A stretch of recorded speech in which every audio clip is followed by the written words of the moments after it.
don't panic. This is something I see too much is panic. Oh, my child isn't reading well, or they don't love it.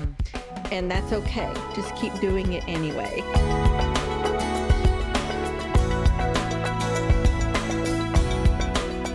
Let's talk about reading, because you talked about the importance of reading good literature. And I think most people know that. And it's funny because just today I told you I was talking with my daughter and we were talking about reading good books. Mm-hmm. And she has she has some books that she wants to read. And so kind of what we do with her is she'll read a book that I want her to read, that Mm-hmm. she's, maybe not so excited about, but isn't completely Right. averse to. And then she'll read a book that she wants to read that I approve. And Yes. she said, well, does it really matter as long as I'm reading? And I said, absolutely. I said, it's like watching a movie. I mean, Mm-hmm. not all movies are created equal. You have really bad movies that will pour really bad junk into your brain Mm-hmm. and help form you who you are as a person. And books are the same way. I said, it really is That's right. important what kind of books you're reading and whether or not it's good for your soul. It doesn't have to be a Christian book necessarily, Mm-hmm.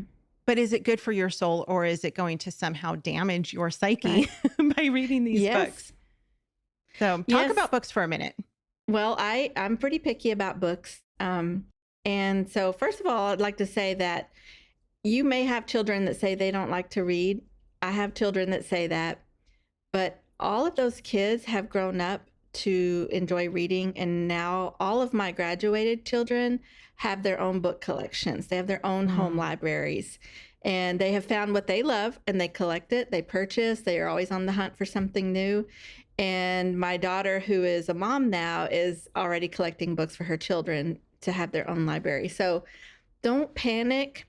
This is something I see too much is panic. Oh, my child isn't reading well, or they don't love it. And that's okay. Just keep doing it anyway. And then choose things, like you said, that are worthy of your time, worthy of your children's time and their brain space, because there's so much out there to read, so much to choose from. And even like you said with movies, there's great movies and there's awful movies. Sure. And there's only so much time. So make sure that you give them quality books to read. I have actually quite a few book lists on my website because people are always asking for recommendations for kids. And so I Yeah. choose very carefully what I allow my kids to read. And like I said, I still read aloud to them too. So Yeah. often in our school day, I read aloud for about 30 minutes to an hour out of a book I chose. And then I will let them alternate their reading to themselves, whether all my kids are different, but usually they get to pick what it is. But sometimes, depending on where we are in our history studies, I will say, now I'd like you to read this book. And so it might be a classic novel, or it might be a historical fiction. I've got two right now that prefer nonfiction. So I'm kind of scrambling. There's less of that, Yeah. There's just so much good, novels and historical fiction. Yeah.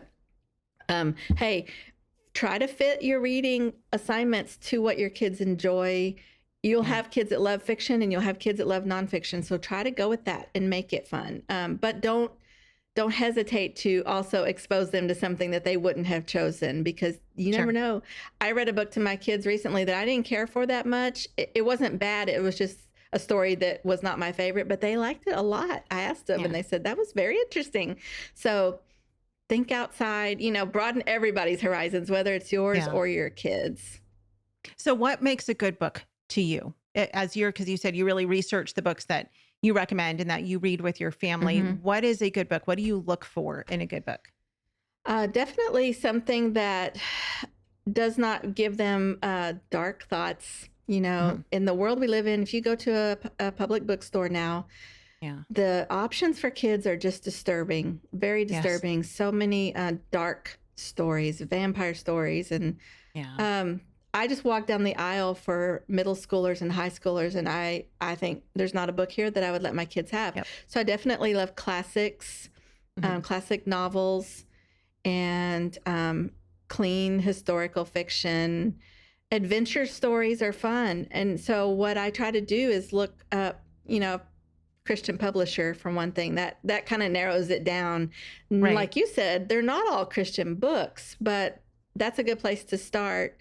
But just a story that's clean and uplifting. And typically it's good if the bad guy loses, although that's not the way the whole world works. When you're reading for entertainment, it's kind of nice to have a happy ending in a story. So as my kids get older, they will read stories where that's not always the case, because then I am preparing them for the real world. But for entertainment, I want them to enjoy the story. I want them to feel like it was worth their time. And for boys, I want them to read stories of men who are great heroes that they might want to pattern themselves after, the character qualities of the man. For my girls, I don't want, feminism in any form. I don't want them to think that girls are stronger than men, all of that stuff that you see in the culture today. It's so prevalent and it's hard to avoid. And so that's why older books are good, the classics. And like I said about the older the book, the better it is, unless it's something that a publisher or an author that you've become familiar with. Ask your friends what their kids are reading and look it up, get some information. There are a lot of good books out there for families that want wholesome entertainment, and you don't have to just get the dark, ugly stuff. Homeschool Insights is sponsored by CTC Math. If you're looking for a great online math program, visit ctcmath.com and try it for free. For more great homeschool inspiration and resources, listen to the Schoolhouse Rocked podcast every Monday, Wednesday, and Thursday.